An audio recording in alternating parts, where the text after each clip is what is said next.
O Senhor é o pastor que me conduz, não me falta coisa alguma.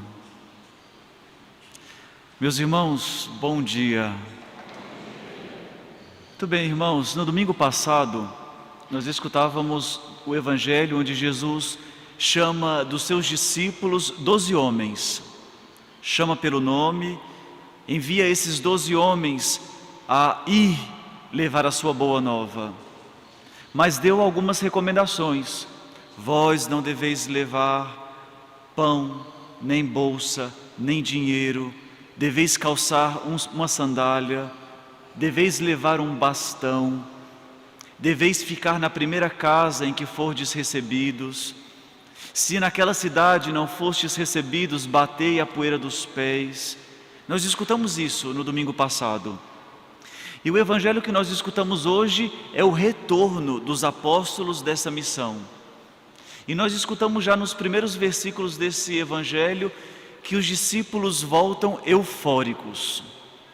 Jesus, nós fizemos isso, as pessoas nos escutaram. Jesus, olha, fizemos esses milagres, essas curas. Jesus, convertemos essas pessoas. Jesus, aqui não fomos recebidos.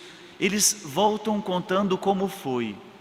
E Jesus, vendo que eles estavam cansados, Jesus fala: vamos para um lugar à parte. E ali vamos descansar um pouco.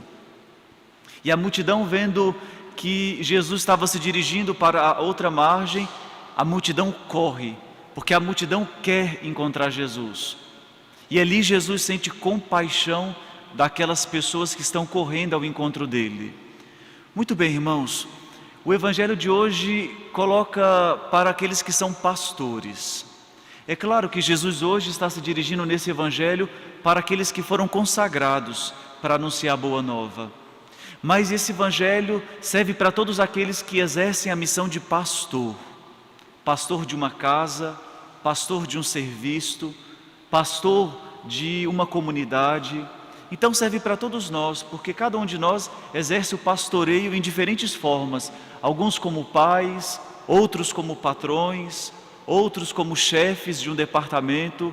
Então todos esses que exercem alguma autoridade sobre os outros, Jesus está dando hoje duas recomendações: a contemplação e a compaixão. Todos nós que seguimos o Senhor e depois queremos que o Senhor seja conhecido por todos, nós devemos ter dentro de nós essas duas dimensões: contemplação e compaixão. Vocês vão esquecer isso? Veremos. Então, contemplação e compaixão. Mas muito bem, vamos à primeira realidade, a contemplação. É muito interessante porque hoje são utilizadas duas palavrinhas em grego que se chama eremos. E o que é o eremos? É o eremitério. Não sei se vocês conhecem a realidade do eremitério. O que é o eremitério? É uma casinha que fica afastada da cidade, que fica isolada, e ali pessoas vão para lá para poder se encontrar com Deus. Antigamente as pessoas iam para um deserto e ali construíam uma cabana ou uma casa e ali ficava, às vezes por toda a vida, para poder se dedicar somente à oração e a se encontrar consigo. Aqui nós temos perto de Brasília Cocalzinho, ali tem alguns eremitérios, eu já fiz 2 vezes eremitério, é uma experiência excelente. Você vai, você prepara a sua comida, você está ali, você reza, você se dedica a estar só você e Deus. Nem energia elétrica tem, é uma beleza. Vale a pena fazer essa experiência para quem pode. Mas então Jesus chama para ir para a solidão. E por que é necessário ir para a solidão? Porque todos nós precisamos nos encontrar. E aqui, essa realidade da solidão contrapõe a multidão. Porque se a gente presta muita atenção, está dizendo, a multidão corre. E é muito interessante porque a multidão está sempre correndo, está sempre fazendo alguma coisa.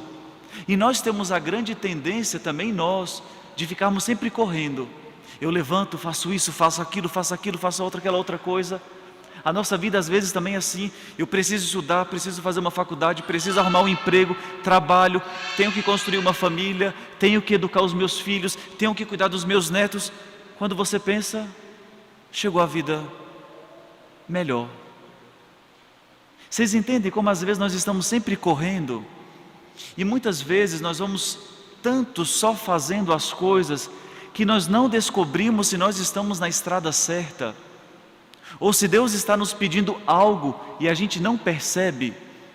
E é por isso que Jesus hoje pede: vamos para a solidão, porque nós precisamos descobrir o que tem dentro de nós, nós precisamos descobrir o que Deus quer de nós. Não é somente para descansar, porque muitas vezes nós entendemos o não fazer como somente o ficar à toa, mas o ficar sozinho serve para poder fazer uma raio-x da alma. Aonde eu tenho crescido, o que eu preciso crescer, aonde eu preciso estar, o que eu preciso evitar. Então todos nós precisamos disso. E olha só para vocês verem, Jesus ficou 3 anos falando e ficou 30 anos em silêncio. Isso deve significar alguma coisa para nós. Ou seja, para cada ano que Jesus falou, ele ficou 10 escondido. Então nós precisamos, pelo menos uma vez por mês, gastar tempo com a nossa alma.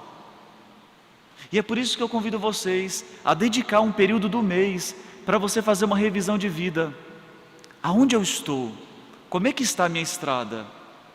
Porque senão a gente vai deixar a vida passar e a gente não vai acolher o que Deus quer dar para nós. Então aqui tem essa primeira dimensão hoje, a contemplação. E depois vamos para a segunda, a compaixão. Aqui é muito bonito olhar os verbos que estão no Evangelho. Tem: Jesus desce da barca, Jesus vê a multidão e Jesus sente compaixão. Meus irmãos, esses 3 verbos são importantíssimos para nós: descer, ver e ter compaixão. É muito interessante porque muitas vezes nós sabemos que o povo precisa de nós, mas nós não nos abaixamos até a estatura daqueles que precisam, porque nós temos medo de sujar as mãos. Às vezes aquele pecador, aquela pessoa que está perdida, a gente olha, vê que precisa da nossa oração, vê que precisa da ajuda de Deus, mas a gente não é capaz de descer da nossa barca. A gente não é capaz de parar e perguntar: e aí, como você está? O que eu posso te ajudar? Então a primeira coisa que nós precisamos fazer é descer. Desce da onde você está, porque se nós prestamos atenção, Jesus desce. Disse a parábola do samaritano: estava o samaritano descendo, desceu do seu cavalo, pegou aquele homem que estava como morto e o levantou. Jesus olha para a samaritana, desce até onde a samaritana está e levanta a samaritana. Meus irmãos, nós precisamos descer até onde estão aqueles que precisam de Deus. Depois, a capacidade de ver. Muitas vezes a nossa capacidade de ver está muito marcada com o pecado do outro. Às vezes nós olhamos o pecado do outro, mas não olhamos o pecador que está por detrás. Às vezes nós olhamos: nossa, olha como aquele ali é grosso, olha como aquele ali é um alcoólatra, olha como aquele ali fala muito palavrão, olha como aquele ali não vai à igreja, olha como aquele ali é um adúltero, olha como aquele ali é um ladrão. E não conseguimos perceber que atrás daquela pessoa tem alguém que é a imagem e semelhança de Deus. E é por isso que Jesus hoje nos convida: desce da barca, olha no interior daqueles que precisam, e só por causa disso você sentirá compaixão. E aqui o verbo ter compaixão no grego é belíssimo, é spankinizoplai. O que significa isso em grego? Significa ser tocado nas vísceras. Olha o que é ter compaixão. Ter compaixão significa: a dor do outro tocou as minhas vísceras. E ainda pode ser mais precisado: a dor do outro tocou o meu útero. E é por isso que a compaixão é um sentimento da mulher. Não é um verbo para o homem, é um verbo que é próprio daquela que pode gerar. E olha que bonito, o que é ter compaixão? A dor do outro entrou dentro de mim e eu sinto dentro de mim aquilo que o outro passa. Eu sinto dentro de mim a angústia que o outro está vivendo. E é muito interessante porque Jesus poderia ter dito: Jesus amou com o seu coração. Mas aqui não diz que ele amou com o coração, porque todos podem amar com o coração. Mas ele diz, ele amou com aquele amor que vem do útero. Gente, isso aqui é belíssimo. E ainda mais, porque o verbo aqui não está na forma ativa, está na forma passiva. Ou seja, foi a nossa dor que tocou Jesus. Não foi ele que veio ao encontro, mas Jesus se sentiu tocado por nós. Ele sofreu o que nós passamos.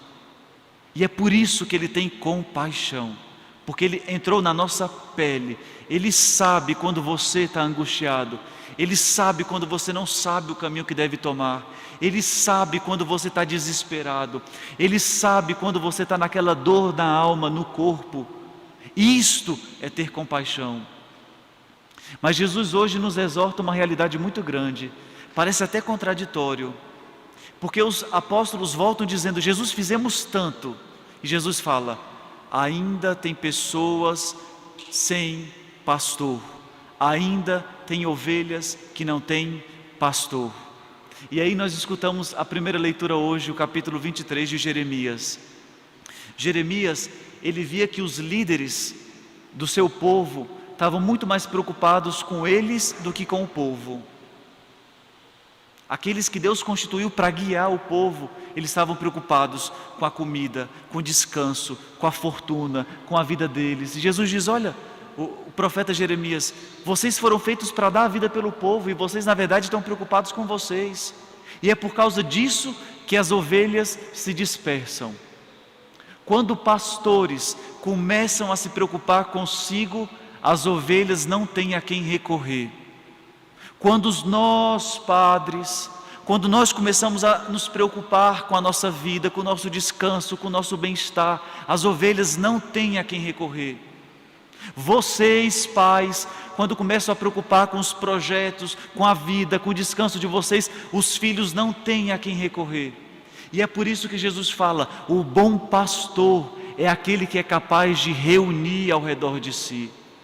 O bom pastor é aquele que é capaz de unir as pessoas. E é muito interessante, porque Jesus disse isso: tem ovelhas sem pastor. E depois ele diz: e Jesus começou a ensinar. É muito interessante porque nós achamos que a preocupação de Jesus é cuidar da nossa vida física. E o próximo capítulo que nós vamos escutar domingo que vem vai ser a multiplicação dos pães. Jesus, antes de matar a fome física do povo, Jesus dá uma palavra.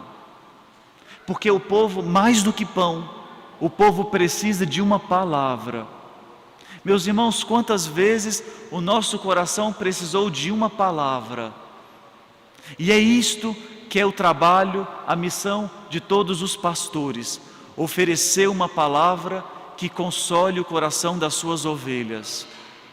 Ai de mim, se eu não oferecer para vocês uma palavra que console o coração de vocês. Porque a nossa vida existe só para isso: oferecer a palavra de Cristo que consola. Porque a palavra do Padre Arnaldo pode enganar, a palavra do Padre Arnaldo pode deixar vocês complicados. Só a palavra de Cristo é capaz de consolar. E que realmente esse microfone, esse púlpito, sejam usados só para dizer a palavra de Cristo que reúne as ovelhas.